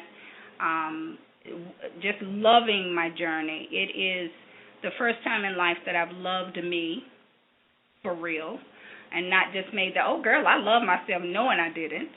So this is my first time loving me and loving what I do. I'm not making the money that I used to make. I'm not traveling the way that I used to travel. I'm not doing a lot of things that I used to do, but I'm doing so much more and living a life more fuller than I ever have. So, you know, for those of you that think I have all of this wonderful money, and I do have it, it's just not physically appearing at this particular second. But you know what? As we stated, moment by moment, life changes. And in the blink of an eye, my circumstances that were so tragic this second may not be as tragic the next second. For one, I'm looking at life in a whole different way. So I encourage all of you that may be listening, that may be in your tragedy right now. Many of you have lost loved ones and in some just horrific ways, and you're dealing with that on a daily basis, trying to find normal. Find your new normal. Reach out to one thing. I remember having to tell this to somebody recently. Focus on one thing, just one. Not 20, not 25, not 3, just one thing that can bring you joy for that moment. Focus on it again the next moment and the next moment. And after a while, you've gone through 5 minutes. And then you've gotten through 15, an hour, and a day.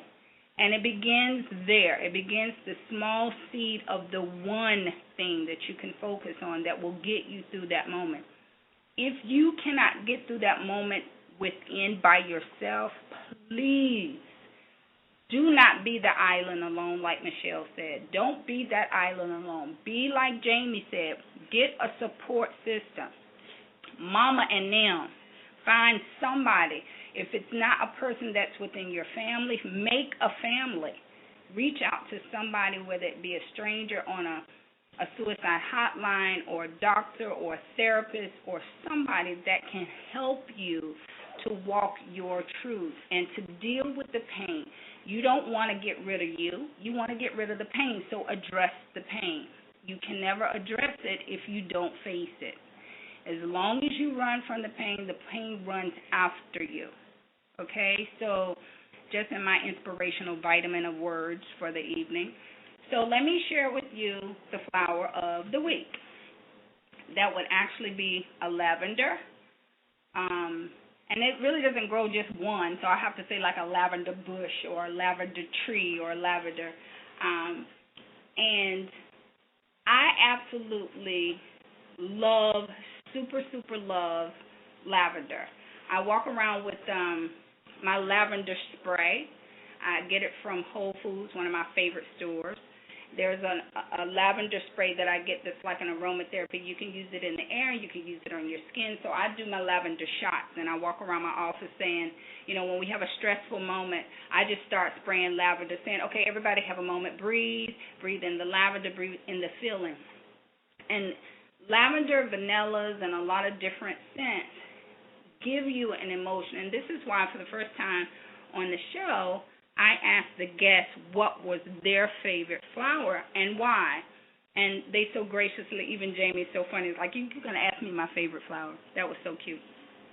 But what it actually does is it brings you to a space. And the reason why I love flowers so much is because they bring me to a place where they give me peace and they give me joy. And when I don't have all of the materialistic things that quote-unquote are supposed to make us so happy, I can reach inward by just looking at a flower, by just inhaling the fragrance of a flower. So lavenders, that lavender shot always just makes me so happy. I'm going to spray us in a few minutes so we can have that final, we made it through another show. But I'm going to send the link, as I always try to do, to tell you all the benefits of lavender. You actually can eat it. It was used for many years. It was used for many years because it's actually an herb, which is so funny. But you can use it to make lavender tea. For a long time, lavender was used to bathe in. That's why you have it in a lot of your soaps and shampoos now. You even have lavender. They used to clean with it. And it just gave you that peaceful, refreshing feeling. A lot of English gardens have whole beds of fields of lavender. I can only imagine I would never get any work done because I would be somewhere high off of lavender and just love and, one of these peace trees. My boss asked me, which is hilarious, she said, "Are you sure you weren't born in the hippie days and walking around with flowers and peace signs?" And I was like, probably, but anyway, I think those things are important to give you peace and joy and tranquility. So lavender is our flower for the week, and I'm so happy that we have come through this show stronger. We've come through this show more informed, which is always my goal, is to make sure that we're bringing on guests and or topics that are going to make us smarter. It's going to make us, stronger, whole, healthy, and just a better you. So I hope I've done my job. If I haven't, I will be here, God willing, next Tuesday, and we will be talking about embracing other cultures. And we're going to talk about all cultures, just as many as I can put into these hours. And thank you again, guys, for always being here, staying with me, texting. We didn't have a whole lot of callers in, but we had some great topics and some great chats and texts. But next week we're going to talk about embracing other cultures. And in each one of those cultures, we're going to do what we do every Tuesday and talk about love, life, sex, and flowers. Did I stay on sex a little bit too long? Oh, well, go back to the first show, and you will always know why that comes out to be a little bit stronger. So anyway, my beloveds, join us again next Tuesday on Loudmouth, that's with 2 Ds, .com. Oh, no, my producer's going to kill me. Loudmouthradio.com, and you can find out more about our other shows, which we do have shows Monday, Tuesday, and Thursday for right now, but she is adding 3 more shows. So I'm excited like a mug about those. But on Monday nights, we have Roderick Watkins. He does an amazing job with a show called The Universal Mind. And I know this week's show, we talked about yoga and meditation. And, guys, I did yoga for the first time, like for real, at a salsa congress where they taught yoga before and after dancing. I just didn't even want to dance anymore. That was major. So it was a really great show. I learned a lot. Then my show comes on, The Bare Truth, Love, Life, Sex, and Flowers, on Tuesday. And then Thursday we have Night Talk Live with J.L. King. So join us on any one of those shows at 8 o'clock. You can archive our shows, I think, after 10 o'clock Eastern. Is it Eastern Standard Time, Michelle? Mm-hmm. I always say Eastern Standard. I don't know what it is. Sometime in the East on this side of the world.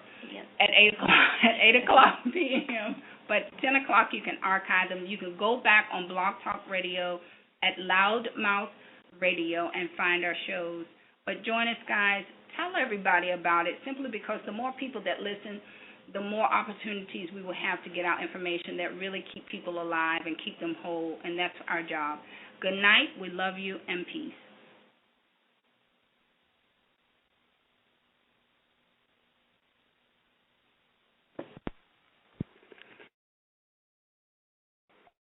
Thank you for tuning in this evening on the Loudmouth Radio Network. You've been listening to The Bare Truth with Jazzie Jones.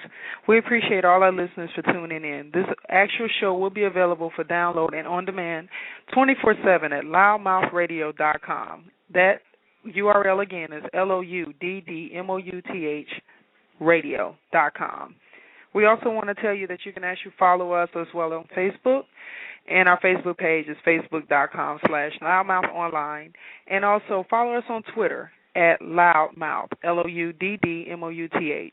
We would like to thank our guest, Jamie Morgan Brown, as well as Michelle Alexander, for providing us a great show, along with our host, Ms. Jazzie Jones. Be sure to tune in with us each and every Monday, Tuesday, and Thursday as we go live on Loudmouth Radio Network. Thank you and have a blessed evening.